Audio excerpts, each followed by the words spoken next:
While they are found in every ocean, orcas living off the coast of Iceland are quite different than those near Costa Rica.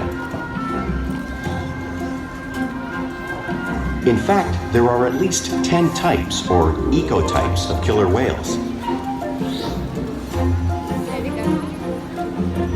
An ecotype describes the differences between killer whales' size, physical form, prey, social structure, and habitat. As you can see, the differences are subtle, but noticeable when compared side by side. Orcas are adapted perfectly to their environments. And even the whale's black and white coloration has a purpose. It camouflages the outline of their bodies in the water, making it easier for them to surprise and catch their prey.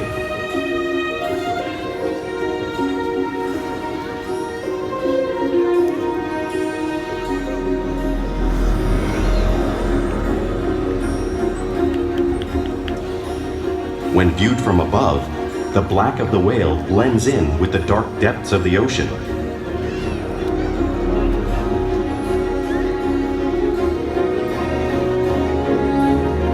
When viewed from below, the orca's white bellies match the brighter surface of the water, blending with the light above, giving them the perfect camouflage.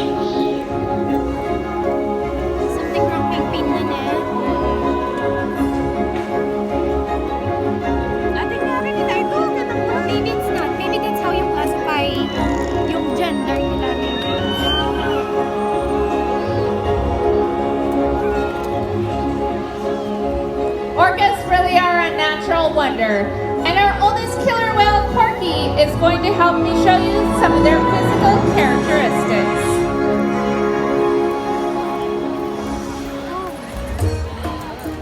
Her blowhole is perfectly positioned on top of her head so she can grab a quick breath of air at the surface of the water. Even the location of her eyes works to her advantage. You may think that her eye is in the white oval eye patch, but that's a visual distraction. It's actually in front of that in the black area to camouflage it from prey. The fin on her back is called a dorsal fin. Dorsal fins lack any skeletal structure inside of them, so over time, they may bend the way Ikaika's has. The flippers on either side of her body are called pectoral flippers. Unlike a dorsal fin, pectoral flippers do have a bony structure inside that's very similar to the human hand.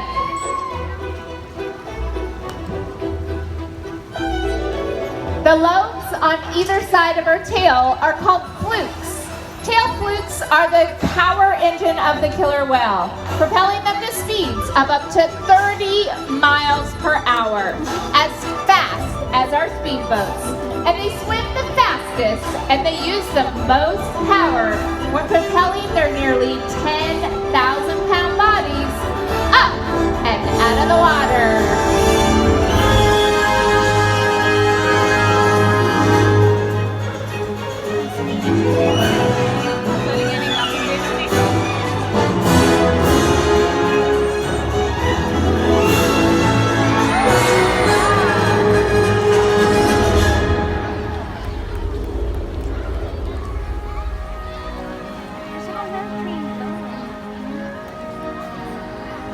Killer whales are highly social animals with a well-defined social structure.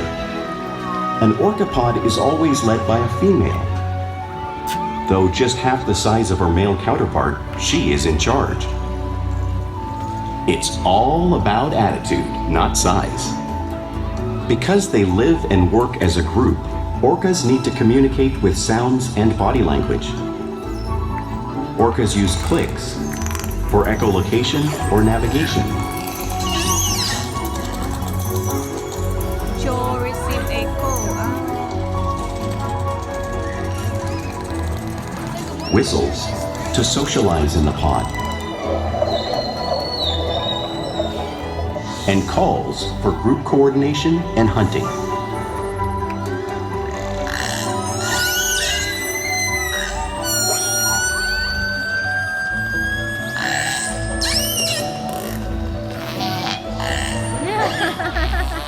Vocal development studies here at SeaWorld show that early on, calves learn vocalization from their mothers. But as they grow, they learn from others close to them as well. This is a bottlenose dolphin call that Shuka learned and even taught other killer whales here at SeaWorld. In fact, orcas are the largest members of the dolphin family.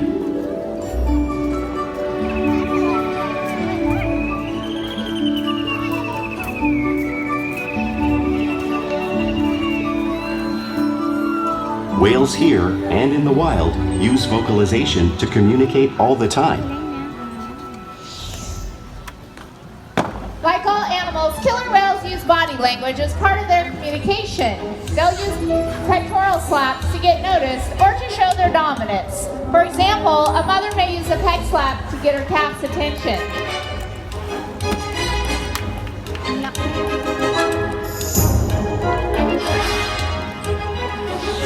But if they really want to be heard, they breathe.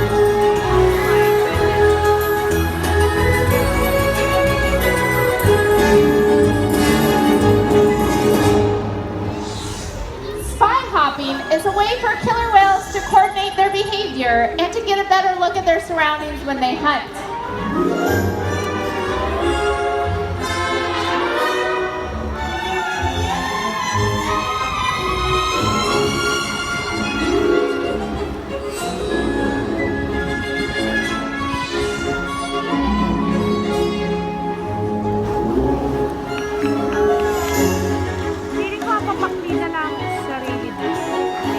Slaps are another form of communication that killer whales will use in the wild and here at SeaWorld.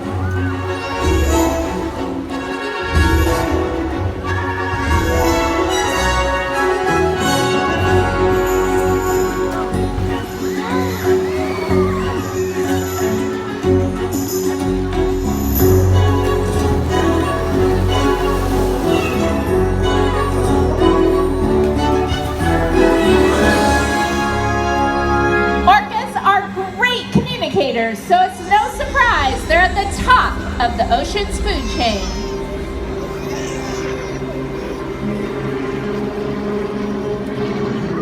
Killer whales work together to rear their young, protect their pod, and most importantly, pursue and catch their prey. Every day they cooperate to survive in the wild oceans of the world.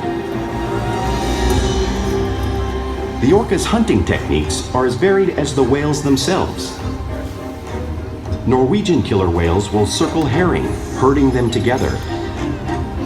The whales use sounds to coordinate with each other and to disorient the herring. With the fish confused and contained, the whales stun them with their powerful tail flukes, making for an easy meal.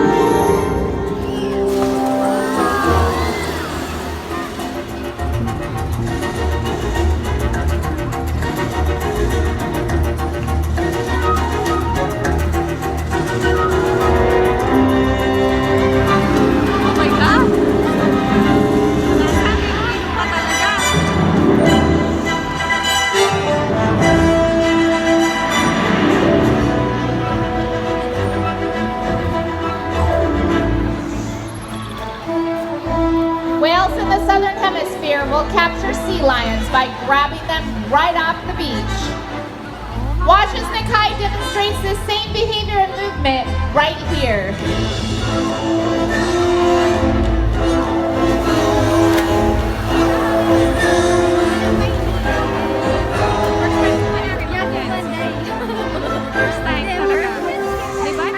Antarctic killer whales will actually create waves that wash over floating ice, knocking seals into the water. Our whales will be showing you this same wave-making technique, demonstrating one of the many complex and impressive hunting skills developed by killer whales around the world.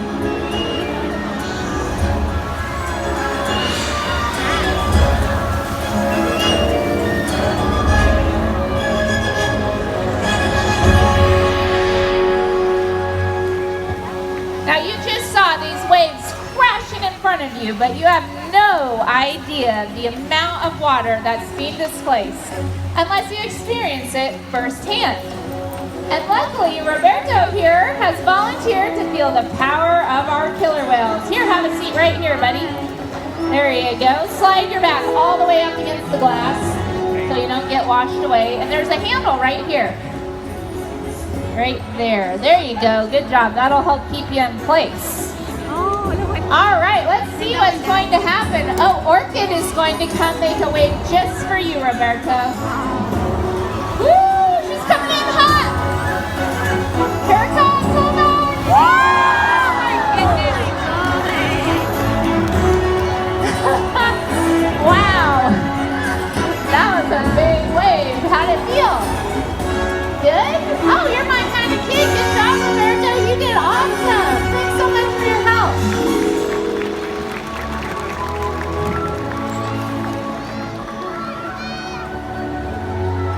Now, because killer whales are found in every ocean around the world, it's no surprise that they eat all types of prey, including other whales. The whale on the screen is a blue whale. It's the largest animal on Earth. It's 5 times longer and 50 times heavier than a killer whale. So, how does an orca this size eat a whale that size in the wild? It's possible because killer whales are the ultimate team player. In this example, we see the larger male orcas surround a sperm whale, forming a perimeter, while the females continue to drive the whale forward until it reaches exhaustion. The calves then move in to join the adults in the group. Whatever their prey, killer whales always cooperate and hunt together, making them a highly successful predator.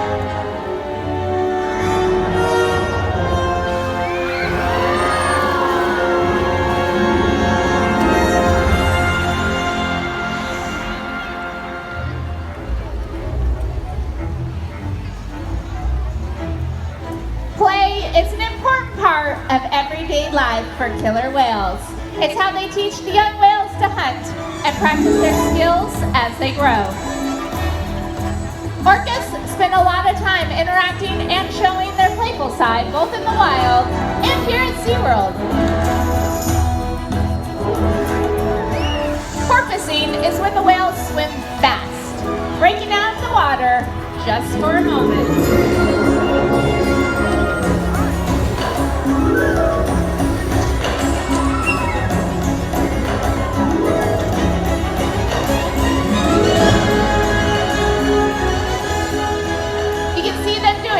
Catching a ride in the wake of a boat or when surfing in a wave.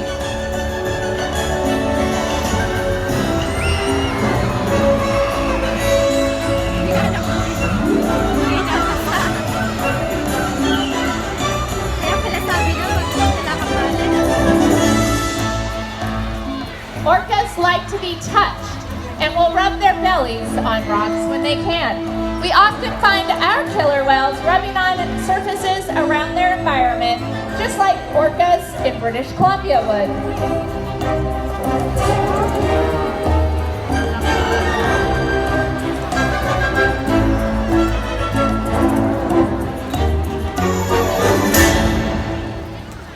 You will also see killer whales in the wild mimicking each other, and we see it here at SeaWorld all the time. Our whales are always imitating and learning from each other.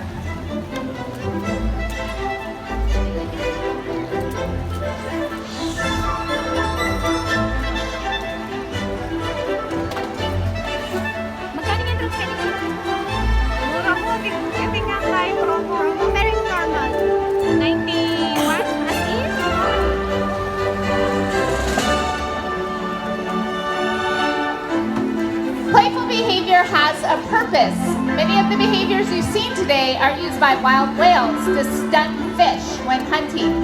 But today, I think our whales just might be stunning all of you.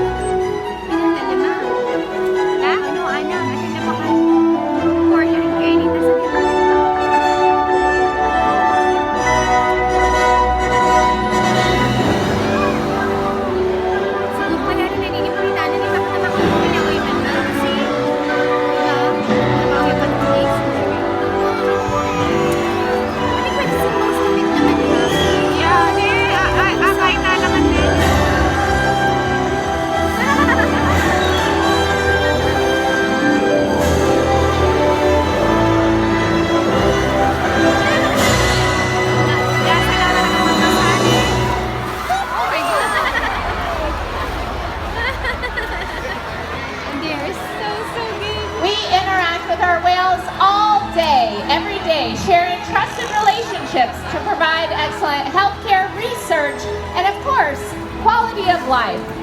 The animals at SeaWorld take an active role in their own health and well-being. For example, if you look up at stage, you can see Robin has asked Orchid to roll over and present her tail flukes to him. This is a trained behavior that allows our vets to come poolside and collect a blood sample from Orchid's tail. That tells our vets a lot about Orchid's health. We also weigh all 10 of our killer whales, as you see in the video here. We do this on a weekly basis to make sure that our adults, like the whales you see mostly here, are maintaining a healthy body weight, and youngsters like Makani in the middle there are growing properly.